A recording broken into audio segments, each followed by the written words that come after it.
সুপ্রিয় দর্শক আসসালামু আলাইকুম, welcome back to my channel cooking studio by Aorin. আজকের পর্বে আপনাদেরকে ময়দা আর মুরগির মাংস দিয়ে দারুণ মজার একটা নাস্তার রেসিপি তৈরি করে দেখাবো। এই নাস্তাটি খেতে দুর্দান্ত মজার হয়, অবশ্যই রেসিপিটিকে ফলো করে বাসায় ট্রাই করবেন, দেখবেন পরিবারের সবাই এটাকে অনেক বেশি পছন্দ করবে আর অনেক মজা করে খাবে। নাস্তা তৈরি করার জন্য এখানে একটি মিক্সিং বোল নিয়েছি। এখন আমি এর মধ্যে দিয়ে নিচ্ছি 1.5 কাপ পরিমাণ ময়দা। এরপর এখন এর মধ্যে দিয়ে দিচ্ছি 1 চামচ পরিমাণ লবণ আর 1 টেবিল চামচ পরিমাণ দিয়ে দিচ্ছি চিনি। এরপর দিয়ে দিচ্ছি 4 টেবিল চামচ পরিমাণ সয়াবিন তেল। এখন এইগুলোকে খুব ভালো করে ময়দার সঙ্গে একত্রে মিশিয়ে নিচ্ছি আর একটু সময় নিয়ে এভাবে ঘষে ঘষে মিশিয়ে নিতে হবে। তো খুব ভালো করে মিশিয়ে নেওয়া হয়ে গেলে এখন এর মধ্যে অল্প অল্প করে নর্মাল তাপমাত্রার পানি দিয়ে মেখে একটি ডো তৈরি করে নিব। আর অল্প অল্প করে পানি দিয়ে এটাকে মিশিয়ে নিতে হবে, এতে করে ডোটি অনেক বেশি পারফেক্ট হবে।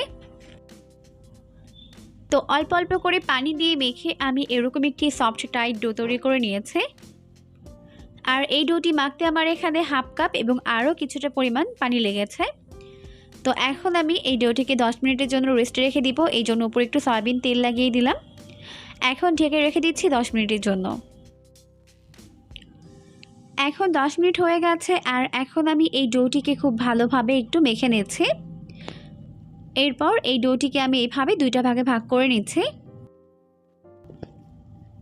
এরপর একটি ভাগ ঢেকে রেখে অপর একটি ভাগ আমি বেলে নিব।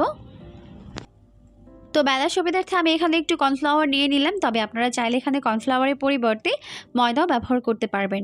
তো এখন এটাকে অনেক বড় আর পাতলা করে একটা রুটি বেলে নিচ্ছে। তো এখন বেলে নেওয়া হয়ে গেছে, তো সেমভাবে আমি আর একটা রুটিও বেলে নিব। তো এখন দুইটা রুটি সেমভাবেই বেলে নেওয়া হয়ে গেছে। এখন আমি এই রুটির উপর থেকে এইভাবে বাটার দিয়ে দিচ্ছি। আপনারা চাইলে এখানে বাটারের পরিবর্তে সয়াবিন তেল দিতে পারবেন। এরপর এর উপর থেকে আরও কিছুটা কর্নফ্লাওয়ার দিয়ে দিলাম। এরপর উপর থেকে আরও একটা রুটি দিয়ে দিলাম। এখন এর উপরে আবারও বাটার আর কর্নফ্লাওয়ার দিয়ে দিচ্ছি। এরপর আমি এটাকে এইভাবে ভাঁজ করে নিচ্ছি। তো ভাঁজ করে নেওয়া হয়ে গেলে এখন আমি এর উপর থেকে আবারও কর্নফ্লাওয়ার দিয়ে দিচ্ছি।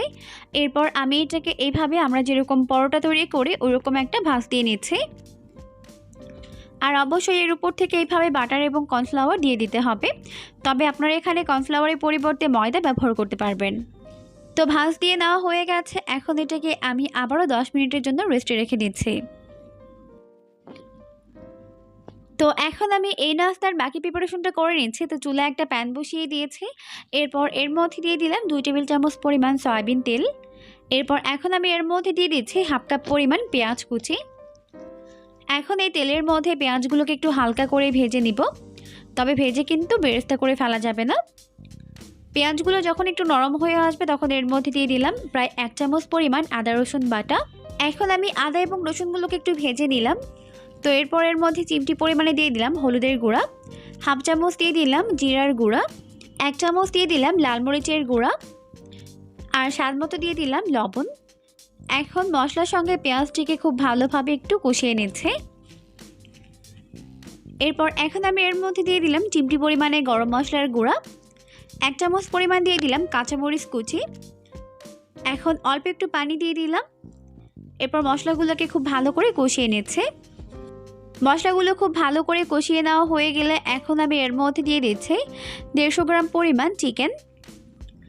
আমি 150 গ্রাম পরিমাণ বোনলেস চিকেন নিয়েছিলাম। এরপর চিকেনগুলোকে আদা রসুন আর লবণ দিয়ে সিদ্ধ করে নিয়েছিলাম। এরপর সিদ্ধ হওয়ার পর এরকম ছোট ছোট করে কেটে নিয়েছি। এখন আমি পেঁয়াজের মধ্যে চিকেনগুলোকে খুব ভালো করে কষিয়ে নিচ্ছি।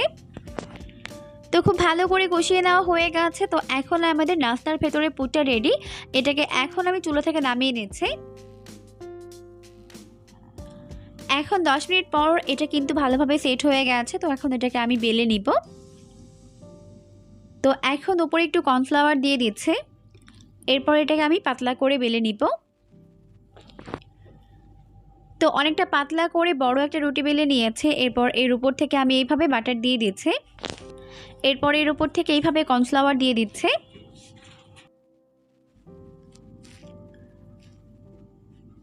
তো এরপর এটাকে আমি এইভাবে লম্বালম্বি করে কেটে নিচ্ছি।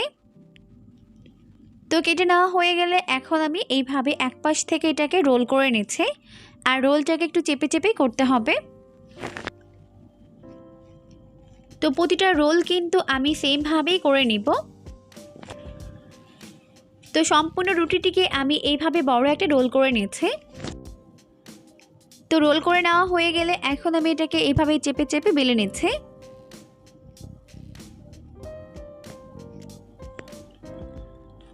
তো আমরা যেরকম পরোটা খাই ওরকম পুরোতে এটাকে বেলে নিতে হবে। তো বেলে নেওয়া হয়ে গেলে এখন আমি এটার চারপাশের অসমান অংশগুলোকে কেটে নিচ্ছি। এরপর এটাকে এইভাবে লম্বালম্বি করে কেটে নিচ্ছি। তো এখন কেটে নেওয়া হয়ে গেছে, এখন আমি এটাকে এইভাবে স্কয়ার শেপে কেটে নিচ্ছি। তো এখন স্কয়ার শেপে সবগুলোকে কেটে নেওয়া হয়ে গেছে, এখন আমি এর মাঝখানে পুর দিয়ে দিব।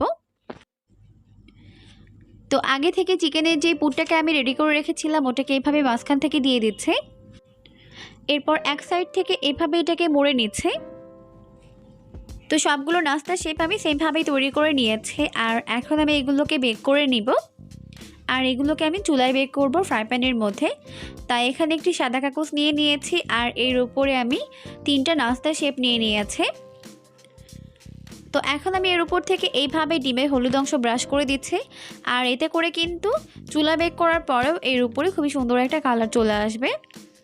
তো এখন চুলার আঁচটিকে মিডিয়াম ফ্লেমে রেখে এটাকে বেক করে নিব 20 থেকে 25 মিনিটের মতো। তো এখন 20 মিনিট পর আমাদের নাস্তাগুলো কিন্তু রেডি, আর দেখতেই পাচ্ছেন উপরে কত সুন্দর একটা কালার চলে এসেছে। তো এখন এটাকে আমি চুলা থেকে নামিয়ে নিচ্ছি। তো এখন আমি নাস্তাগুলোকে চুলা থেকে নামিয়ে নিয়েছি, আর দেখতেই পাচ্ছেন কত সুন্দর একটা লেয়ার ক্রিয়েট হয়েছে উপরে। এগুলো কিন্তু অনেক বেশি ক্রিস্পি হয়েছে আর খেতেও হয়েছে দারুণ মজার।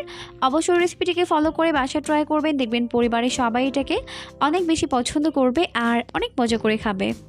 পরবর্তী ভিডিও দেখার আমন্ত্রণ জানিয়ে আজকের মতো বিদায় নিচ্ছি। সবাই অনেক বেশি ভালো থাকবেন। আল্লাহ হাফেজ।